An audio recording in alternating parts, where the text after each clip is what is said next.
If you're interested in learning to read Old Norse, I thought that you might be interested to see a preview of what my Zoom Old Norse class looks like from this very first offering, this first quote unquote semester, which I'm offering right now in spring of 2024.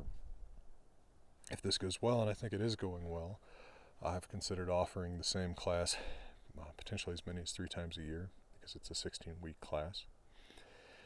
So you might as well know what you're getting into, and if this is somewhat, well, proprietary, well, so is everything else on YouTube, and I figure if you're going to watch this, you're a potential student, so, go ahead and get what you can from it. As the very first lesson in the Old Norse class, this one focuses on introducing some of the terminology of an inflected language's grammar, which people often don't learn very well in English class, so I wind up being a little bit of an English teacher to start with. But I also try to get people to feel like they're making progress learning Old Norse and to read Old Norse early on too. So you be the judge of how well I do that, and if this sort of thing interests you, I hope you'll consider enrolling in the class in future time that it's offered. I'll make announcements about it surely on YouTube, as well as however I'm trying to support myself off of videos by then, Patreon, Ko-Fi, Coffee, whatever the pronunciation of it is. I'll make announcements. All right. Well, check out this part of Lecture 1 from the first semester in which I'm offering the Zoom Old Norse class. And from beautiful Colorado, I know that I'm wishing you all the best. So let's look at a little bit of text and see, first of all, let me pronounce this in reconstructed Old Norse pronunciation so that you can hear how I do it. I'll make a couple comments about that too. Sal sohon standa solu fjarri no strondu all. Norður horfa dyr fellu eitur dropar in ljóra så undin sallar orma hryggjum. If you are using modern Icelandic pronunciation, of course, that's utterly fine. I understand it. Old Norse is often taught with modern Icelandic pronunciation, no problem. The most noticeable difference probably in modern Icelandic is that the long A is pronounced as an ow. So sal sal hon standa solu fjarri now strondu ow. But no big issues with that. I noticed some discussion when I popped in on the unofficial Discord about being confused about the difference between long A and long O and hook O. I think, again, we're not going to be having conversations in Old Norse with each other. There's a lot of wiggle room here, given that this is a language that we're studying for reading purposes. But I will say that my belief, and I think this is pretty mainstream, if you go back to the influential studies of Old Norse phonology by Creighton Benedictson, type his name in the chat, that in the 1200s, when most of our texts are written, the okau data and the long A are the same quality of vowel. It's just that the long A is the long version of this. That's why I say it as a rounded vowel, not just as na strondu, but no strondu with a rounded vowel. And that was actually probably about the best that I've done that in a while. My American accent does not distinguish between the vowels of cot and cot. Cot is in a bed you sleep on. Cot is in a cot the ball. And that's the difference between and okau data. It's for just a plain letter A, like in horva, and it's rounded in okau data o. The sort of classic exaggerated version of this is the Northern New Jersey coffee. And that's what I'm always sort of trying to imitate, but because this vowel is so alien to me, I barely hear it. I think that I often probably over-exaggerated toward an O. Again, we're not, this isn't a Como Esta language class. This isn't Duolingo. We're not trying to talk to each other. But I just want to clarify that, even my own pronunciation there is probably not going to be 100% authentic, but I don't think that that's the goal of this necessarily. Yarom asks, is it a good approximation to think the okadata would come from more the back of the throat? No, it's coming from the same place. It's in the same place. It's just the lips around it. Ah versus oh. They are otherwise the same. Because what's happened is that hook O, and we'll see this very shortly, the okadata, always comes from a U that's either behind an A or used to be behind an A. This vowel, the okadata, can only result from an A that's been mutated by a U. So it's adjacent to a short A and ah, but it's not quite the same. Rebecca asked, are there pronunciation resources in IPA you'd recommend? If you're interested in an IPA guide, email me. I'll send you an IPA guide. I have one from teaching this at UCLA. All right. So in the early lessons, I take these texts and I break up the root and endings with a dot. So I won't do this for the entire run, because as we get into later texts and we start reading more real Old Norse, you need to be you need to be ready for real texts which aren't going to have those separations. But for now, I'm doing this to help. Now, I also am putting a dash when words are compounded in these early texts. So here we have gnaw, strondu. So this is a compound of gnaw and strond, indicated by that dash. And then U is a grammatical ending indicated by that dot. So again, early chapters, but not later chapters. Stephen says, could the IPA guide be shared in the Discord or Dropbox? Yeah, I'll put it on the Dropbox. Yeah, that's not a problem. All right, so let's take a look at this. And, just shout out in the chat, do you see words you recognize either from early chapters or from a modern language that you speak?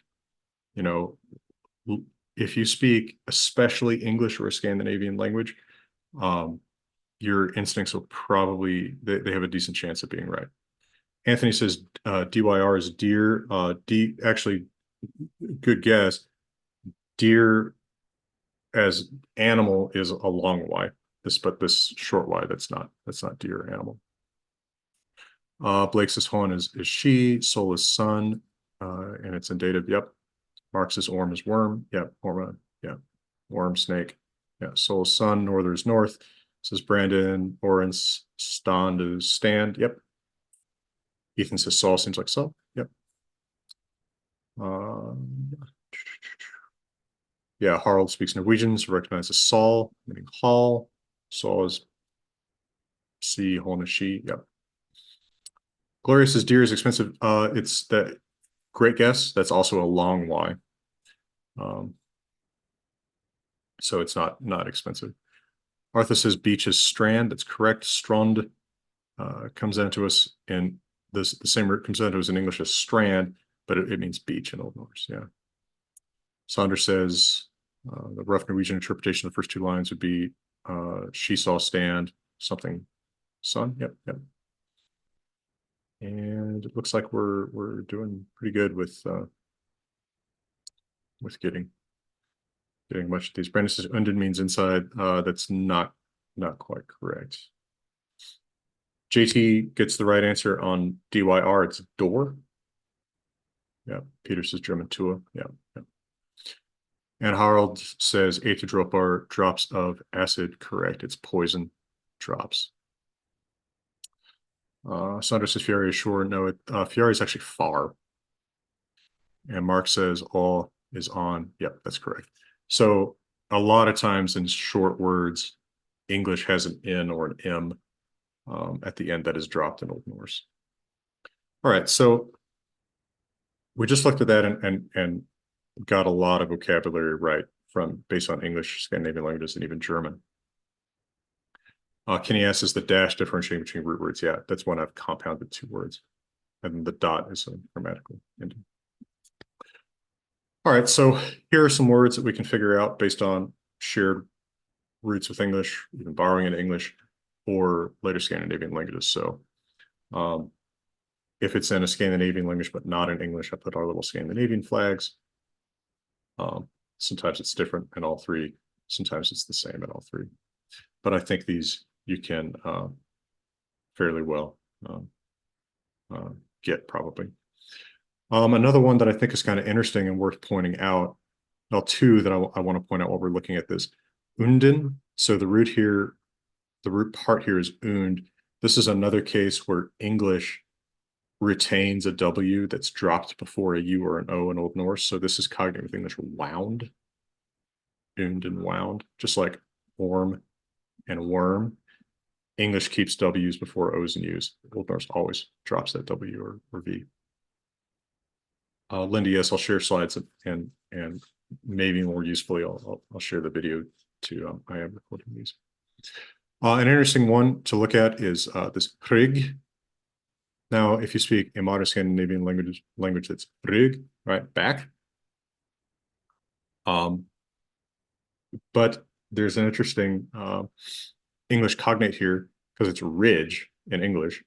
So that GGY is going to be cognate with a j in English. So like brig to bridge. That's a result of a characteristic Old Norse and Gothic sound change called verschärfung, sharpening. Stephen says wound is in string or wound is in injury. It's not wound, but wound. Tied. All right. So if we do this word by word, notice that we cannot produce a very meaningful English utterance. Hall saw she stand, sun far from, corpse beach on, north look doors, fell poison drops, in around smoke fence. That is wound hall, serpent's backs. These are all English words, but if you say that to someone on the bus, they are possibly going to call an ambulance because they're going to think you're having a stroke. Rick says, is Ada related to adder? Yeah, I think, no, it's not adder because that's English adder is from a word that actually starts with an N. But I think there's like some dialect English words like adder cop for spider, and that is related to this.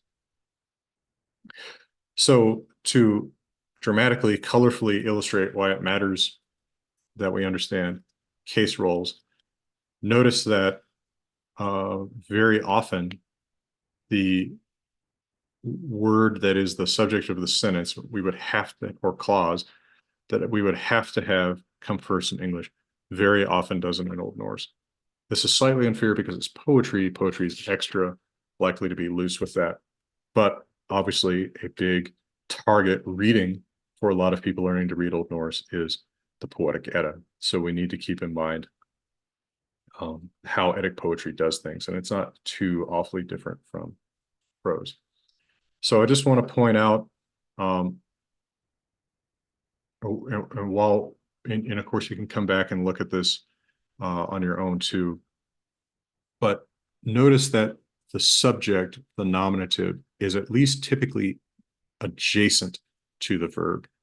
In English, it's going to be before, but at least in Old Norse, it's typically next to it. So saw she, right? The subject is she, hon. It's at least next to that verb. Same here, the doors look north. Deer is at least adjacent to look. Fell, poison drops. Poison drops is adjacent to fell. You're going to have situations where two words are going to be connected to one another. One is going to modify or describe the other, but they're not going to be next to each other. An interesting example of that is down here, the second to last line, where that is a demonstrative pronoun that goes with hall. Wound also goes with it, but I'm just trying to color the minimum number of words to make my points here. And then we have some situations where we see why probably something is dative. So if you are far from something, you're far from something that's dative, far from the sun. If you're on something, you're on something in the dative. Or nostrandu. If you're wound with something, you're wound with something in the dative. That would require a preposition with in English, but in Old Norse, you can just use a dative. So let's see. I saw some things in the chat here. Peter says, is fiare also dative? No, fiare is nominative because it's not the sun that's being said to be far. It's the hall that's being said to be far. Fiare doesn't inflect. In a sense, it's kind of a fossilized nominative adjective used as a preposition. And that preposition takes the dative. Daniel says, object, verb, subject order, not routinely. The default order is going to be more like English. She saw a hall stand. Hon saw Saul standa. But in poetry, you have to be ready for these adjustments. And very often in prose too, the subject is not going to come first. It's going to come just next to the verb, V2. Kenny, yes, I'll put slides and videos up where you can see them.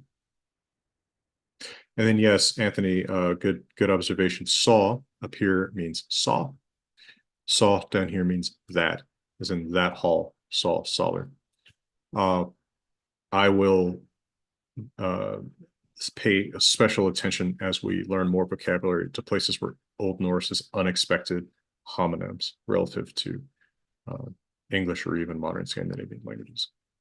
That's something we have to get used to, as our homophones are not necessarily theirs, and vice versa. Ryan says, is that like how German articles can be pronouns? Yes, sort of, but here it's not actually. It's a demonstrative pronoun. It really goes here. It's not predicative. It's attributive. Saw, Soller. This is just a poetic word order for it. That hall is wound. Saw, Soller, Unden would be normal prose order. Probably even type that. Yeah, I can modify this one too.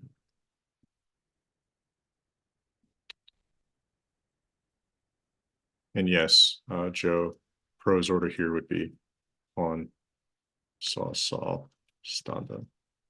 Or saw, ho, and saw, standa. Again, V2 verb adjacent to the subject, but not necessarily following it is normal too. Steven says, why is in not suffixed? You may be looking at this one, the third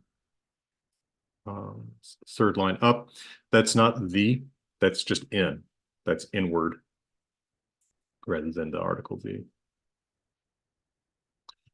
Okay. The slides and this video will be available to you. I'll have the slides in the Dropbox, and then this video, I'll email you a link to it as a private upload on Vimeo. Peter says in the doesn't have to be suffix, right? Yeah, true, but this is also in the word the. We'll come back to these things because we're getting into the weeds with things that will come up in later lessons. I just wanted to emphasize why it's important to be able to identify cases, because it's the case that tells you this is subject, hon is subject, not the fact that it's what comes before the verb.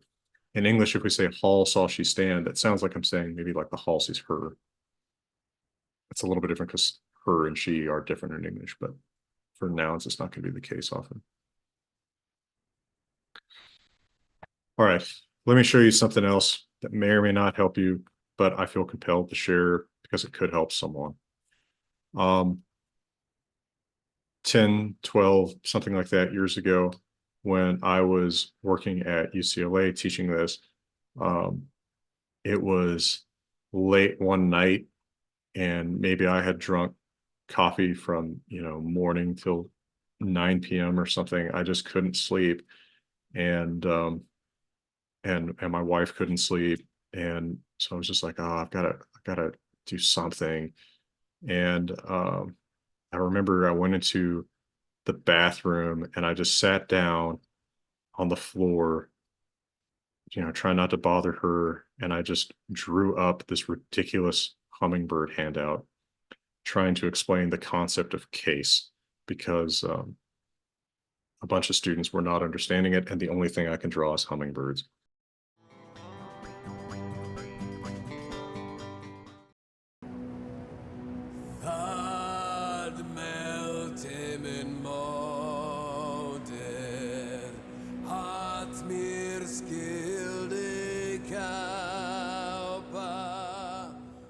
Could help somebody. So this friendly hummingbird will walk you through how he visualizes the constituents of grammatical clauses. At 2 a.m. 10 years ago, this seemed funny to me or something. I don't know. Start with the verb. So if we visualize, and I think that I kind of alluded to this in the text material too, if we visualize every clause as being based around an inflected verb, right? A verb that's in present or past tense, it's the sun for the clause, if the clause is a solar system. Now, that inflected verb has, we don't need to read through all this, but inflected verb contains in it tense, present or past tense, person, right? It's first or second or third. I did it, you did it, he, she, they did it. And then mood, which we'll get to much later. Regular mood is indicative, right? Something happened. Old Norse does have imperative, do it. And it does have subjunctive. I think someone did it, but we'll come back to subjunctive quite a bit later. Gloria says, have you named the hummingbird? No, I don't think I've named this guy. Okay, so here he is. I like to imagine that the hummingbird at this point is as sleepless as I was that night, and he's having like delirious visions in his sleeplessness. And he's looking at the inflected verb, which is the sun for the solar system. The planets that orbit that verb are in different cases, nominative, accusative, and dative. And genitive, of course, we need to remember, being possessive is typically a moon to another planet, right? It's, Jackson's laptop. It's, Papa's little cougar statue. Genitives are going to be moons around other planets typically. But there are also spaceships that travel between the sun, or travel between the planets, or travel between the planets and a moon. And those spaceships are prepositions: on, in, to, from. And those spaceships will go to particular planets. Most spaceships go to the dative planet, but other spaceships will go to accusative or even genitive, but they'll never go to nominative. I mean, look this over on your own time and see if this helps you. But I think that the analogy is at least useful-ish. The next slide here, Lindy says, a fascinating window into your brain. Yeah, hopefully that's not one of those fascinating. You can look at this on your own time. This part of it. So, all right. Typically, a solar system, just to summarize what's coming here, is going to have at least one planet nominative, right? Because the verb needs something to be its subject. It's then pretty likely to have an accusative, right? So a minimal sentence is I see, the hummingbird sees. Add an accusative, I see a mountain, hummingbird sees a mountain. Add a dative, I give a book would be just an accusative, but I give him a book adds a dative. Okay. So minimal sentence, colibri fuglen maler, the hummingbird speaks. What did he say? Right. As soon as we're asking what, we've got something in accusative role. Han maler goes orth. So here we're adding an accusative word is what he's saying. Where at this point we're adding a dative, because dative is the object for the preposition spaceship in. So he speaks good words in the house. Whose house is it? It's Einar's house. So Einar's is in the genitive. So it's a genitive moon. So this particular solar system here illustrates this particular final sentence. The verb is speaks, It has a nominative planet, which is he, an accusative planet, which is the good words, a dative planet, which is the house, preposition spaceship, which is going to the dative planet, and then the dative planet has a genitive moon, anars. It's crazy, I guess, but supposedly this has helped some people understand it, and I think that it's probably the better and best analogy I've come up with. Richard said, "Are you trying to explain the verb valency by the planar analogy?" Don't dig too far into this because I never came up with an analogy for what's different between like nominative planet, accusative planet, right? Like if this was a really good analogy, there'd be something I probably have figured out a way to distinguish between those better. But just to help you visualize what's going on in a clause. And English does the same thing, right? You can do the same thing with how English is making how English communicates the information in a clause. It's just that English uses only word order to communicate this, right? So, in English, he sees him. Well, that doesn't quite work because he and him have different objects. Jackson sees a hummingbird, right? The only thing that tells you that Jackson's seeing it is that Jackson comes before sees. But in Old Norse, you actually have to inflect those as nominative and accusative, so we have to understand the role relative to the verb. Reagan says, "Is it correct to say from this analogy that the word order is not as important in Old Norse?" Absolutely.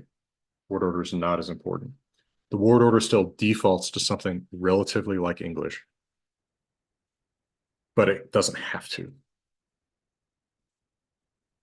Kenny says, "Hummingbird, Jackson sees." That is another possible order. Yeah. As long as the case is marked by the form of the noun, we don't have to have any strict specific word order, but the word order still defaults to something like English. Really, it defaults to something more like, say, Norwegian. Some differences from English, but it's not super, super foreign. Lindy says, "This feels connected to the relationship of subject-object in some way." Is there something to that? Yes, absolutely. Nominative is subject. Accusative is object. Samsung, I'll say, says for Old Norse case is more important than word order. Case is what English has case rules. We communicate it by word order. Old Norse has case rules too. It communicates them always by word endings, sometimes by word order too. Fernando, is word order as free as in classical Greek? No, it doesn't ever get that crazy, except maybe in skaldic poetry.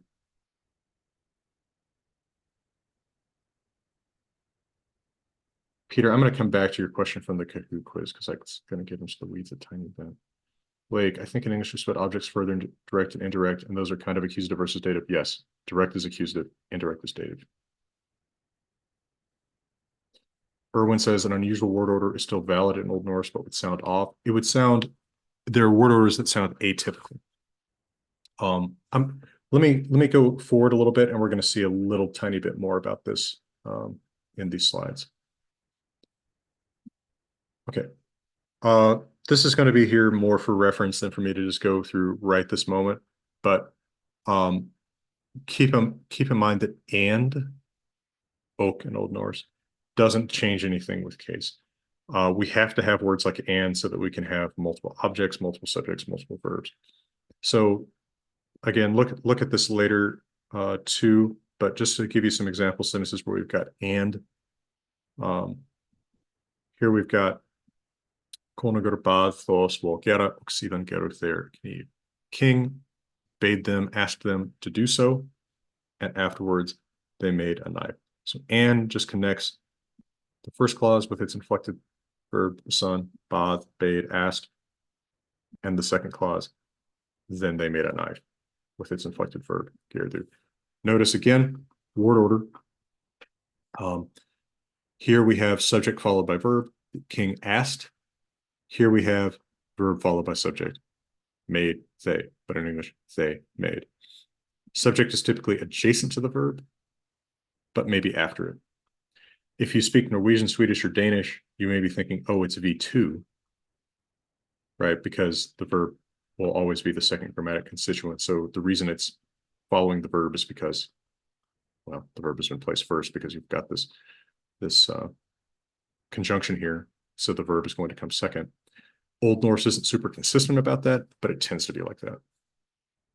You can also have V2, and this could just as easily, in a way, be Bad Koninger.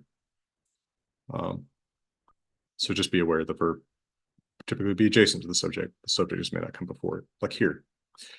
Gekk han reider til smidju og gerði sperd. So in Old Norse word order, went he, angry to the smithy, and made a sword.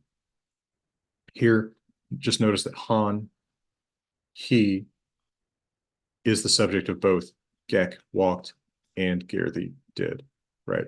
And is connecting two verbs, two sons, two subjects of two different clauses, but he's two sons of two different clauses, but the subject he is the same. Daniel says, do you mean the second verb form by V2, or do you mean something else? Not to get too much in the weeds with modern Scandinavian languages, but modern Scandinavian languages are V2. So if you have, so a lot of adverbs or some conjunctions will obligatorily come first in a clause, and then the verb will always come second, and that pushes the subject after the verb. Old Norse isn't consistent about that. Blake says, does Norse ever throw verbs at the end of clauses like German does with uninflected verbs, or verbs in dependent clauses? Yes, but not consistently. These are rules in Scandinavian today, or rules in German today. They're not rules in Old Norse. They're just tendencies. They're things that often happen. But that's not a super strong tendency in Old Norse. It's like a 55% tendency. And of course, and may join two nouns or pronouns. So ver hovum benocht riki og fe. We have enough kingdom and property. Both of these, kingdom and property, are accusative. They're both the objects of have, right? So and doesn't change case. And just joins two things that are doing the same thing. In this case, two accusative nouns. What do we have? Kingdom. What do we have? Also property. So O connects those two. All right, I hope that's semi-clear. Let's look at an example sentence and consider some things. Anthony, does changing the order affect the meaning? No. So if this sentence were genokt riki og fe halvum ver, it would mean the same thing, because we is marked nominative, and these are marked accusative. Brian says, I'm seeing a trend. Old Norse does a thing, but not consistently. Yep. Other than case index. Joe, both of the things Oak connects have to be the same case. Yes, if they're nouns, right? Here, what it's connecting is nouns. It's between Riki and Fe. So those are going to be the same case because they're both the object of Halvum. What do we have? Enough kingdom, enough property. Old Norse is typically not going to mess with the word order of two things that go together like this, right? We're not going to have like a Riki over here and then Fe over here, right? Oak is typically going to connect pretty obviously the two things that it meaningfully goes with. So at least the word and will typically be in the same place it's at in English. Let's look at a sentence and consider some case rules. So here is an English translation of a real Old Norse sentence. The king's smiths came and showed him gold and weapons. So what are our inflected verbs?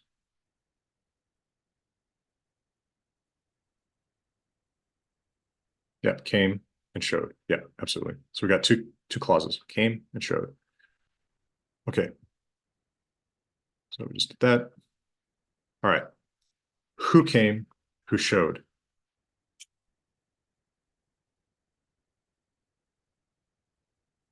Smiths. Smiths, yeah. So I'm seeing a lot of answers say the Smiths. I saw a couple answers said the king. King is not the subject, right? Smiths is the subject. It's these guys, right? They're the ones who are making stuff and coming and showing those things.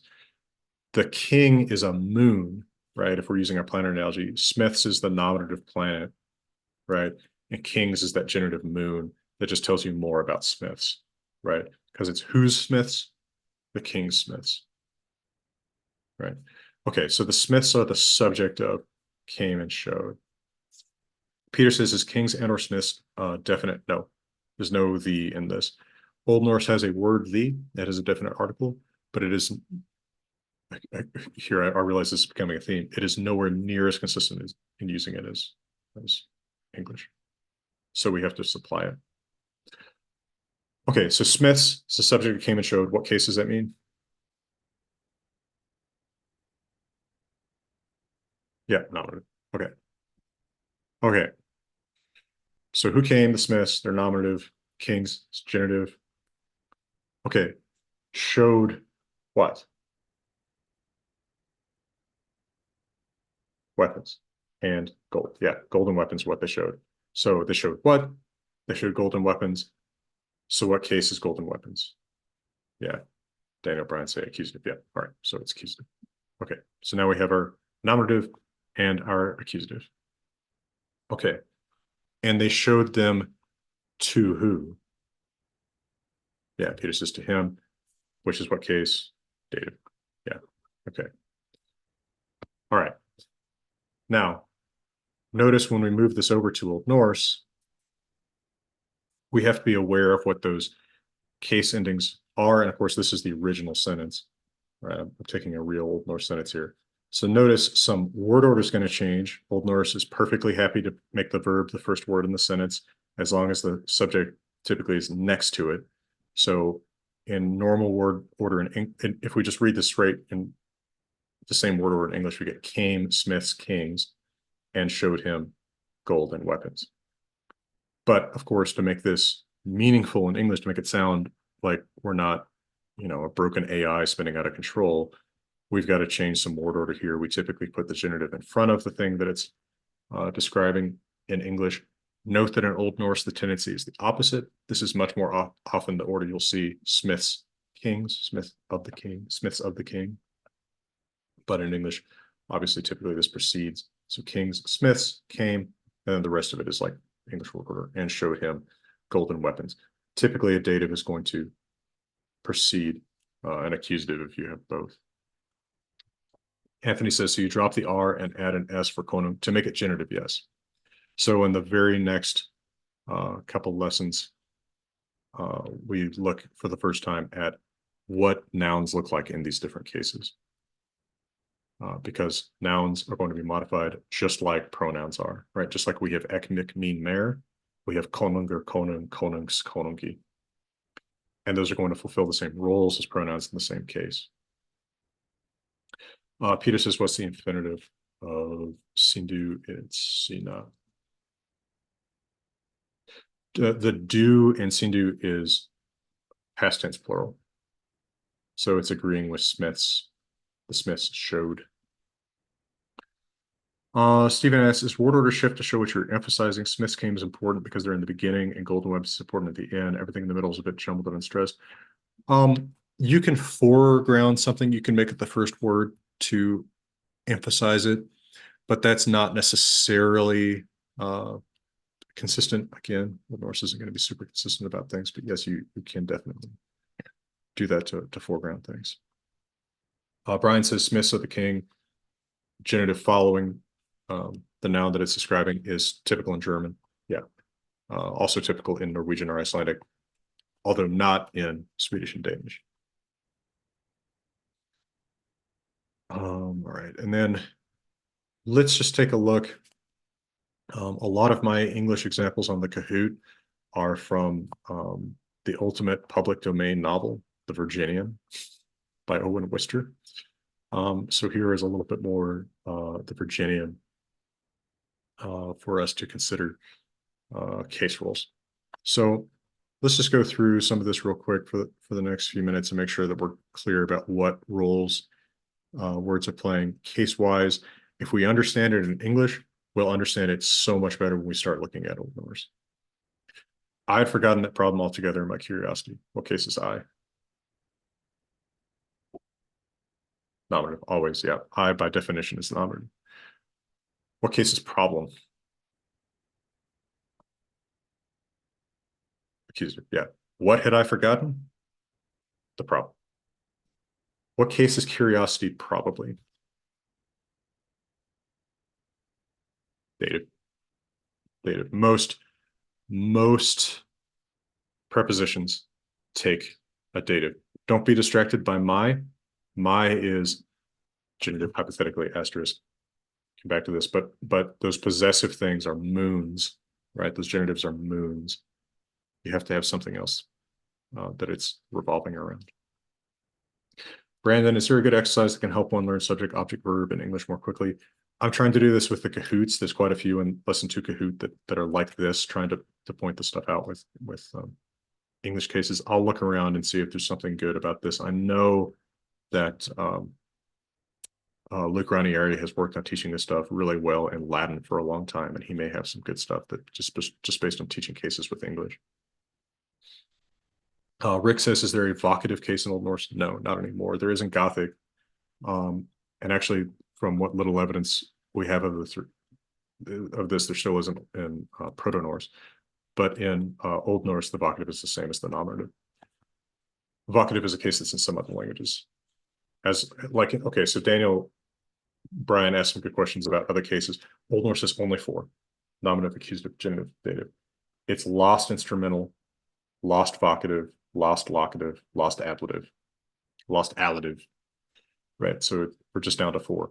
Most of the other cases that you all are naming down there are just get thrown into dative. Dative is the grab bag case in Old Norse, except vocative, that's identical with nominative. So same 4 cases as German, same 4 cases as Old English, although Old English has a relic instrumental that's not there in Old Norse. Yeah, remember when you post questions, if you show them, if you click to everyone in your chat, everyone will see. What was the Virginian going to do now? What case is what? Accusative, yeah. Because what was he going to do? So in a question like that, in English, we often have the accusative first. Same thing in Old Norse, by the way. What case is the Virginian? Nominative, yeah. So in questions, we often swap accusative and nominative in English. Same thing in Old Norse. All right. What case is the quiet? I began to know that the quiet of this man was volcanic. Yeah, the quiet is nominative. So I began to know, what did I know? I know this whole clause, right? So an entire other clause can be, in a sense, the accusative role. It can be what, right? What I know. This is that, which doesn't have to be there in English, right? I can say, I began to know the quiet of this man is volcanic. But you reset the case roles here in a new clause. The new clause revolves around was, and the subject of was is the quiet.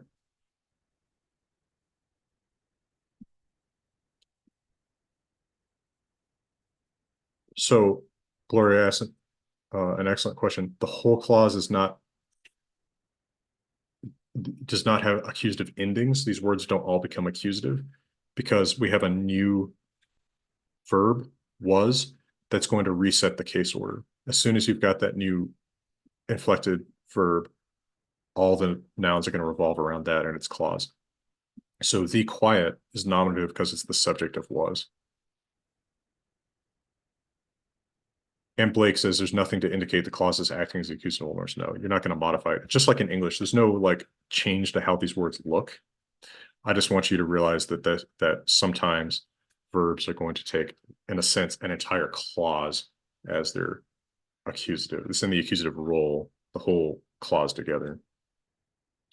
And of course, yes, excellent point. Stephen says, if you replace this whole clause with just that, I begin to know that is accusative. And Peter, yes, the second clause will stay on one side of the that.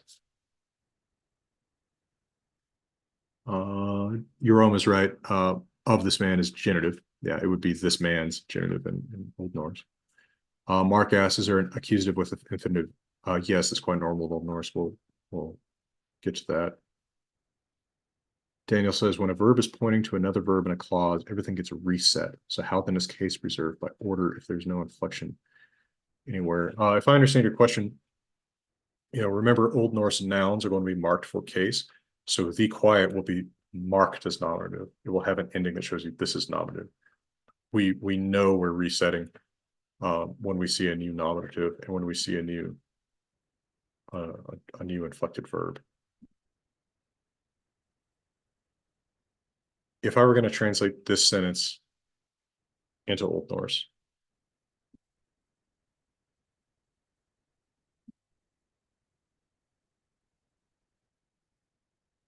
let's see.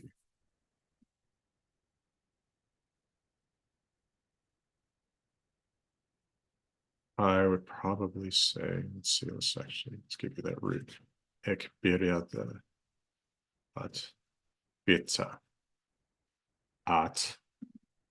So this is the reset word. And in Old Norse, this is, by the way, this is actually going to be mandatory. In English, I can leave this out. Again, I can say, I began to know the quiet of this man is volcanic. Old Norse can't leave out this reset word, att. So you'll always have a hint in Old Norse. At least it will give you that there's a new clause starting. So it's the quiet of this man. I mean, might say like stilled or stilled, which is nominative. Besamans, genitive. Bar, volcanic. I don't know. Ild goes full. Sure. With this being nominative because it restates something about the quiet. So quiet, nominative, volcanic, nominative, this man. Genitive. Okay, hold on. Let me see what's been in the chat since I started doing this.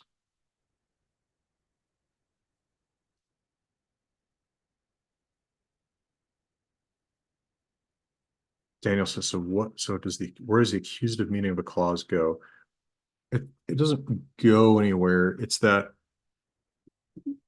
in both English and Old Norse, verbs like know, vita, can have entire clauses as their conceptual object. So when I say conceptual object, I mean, it's not like, again, you take all these words and make them accusative. It's that in some way the speaker signals what I know is, and then it's like this whole thing, this whole conceptual clause. The quiet of this man is volcanic. That can stand alone, right? Still Thessalons, but ild goes full, if we're going to translate it that way. This is just my attempt to do so on the fly. That can stand on its own, right? The quiet of this man is volcanic, right? We know there's lava and smoke waiting inside what seems like a quiet man. I know that. That can refer to that whole statement. The quiet of this man is volcanic. In English, and notice that in older or more formal English, like actually this book is written in pretty formal English, I began to know that the quiet of this man is volcanic. We do have this trigger word that originally, by the way, comes from an older English. I know that. It is, in fact, an older English that in Old English, this is that demonstrative pronoun. I know that. What do I know? What is the that? The quiet of the Spanish volcanic. Old Norse always has that trigger word. It is a subordinated conjunction, at, which in fact probably comes from a worn down form of that old demonstrative pronoun thought. I hope this is semi-clear. Let me look at what else is in the comments here. Kate, adjectives after vera take nominative case. Yes, or they take whatever the case of the thing they're describing is, that can be accusative in some instances. Saunders says the was acts like an equal sign between the quiet and it being volcanic, so they're both nominative, they're equal. Yes, they have the same case because they're just across the was from each other, the equal sign verb. Yeah, Kevin. Var. Any form of be, am, is, are, were, was, equal sign for case.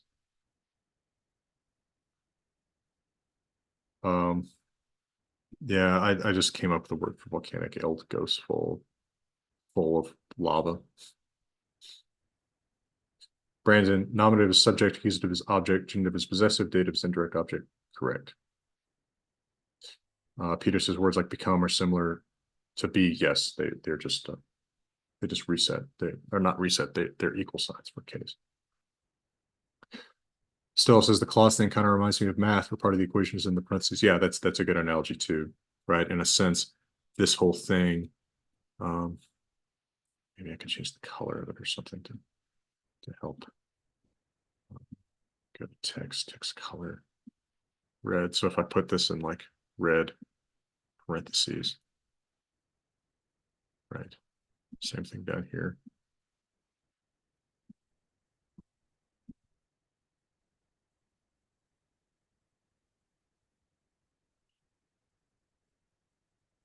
Blake says I tend to use that and that way even now. Yeah, sure. I mean, I do too, but it's not something that's mandatory in English, and probably most people speaking English aren't going to do that. All right, it's been an hour. This actually worked out to be about the length of that I needed it to be for today. I'm going to hang around and continue to answer some questions.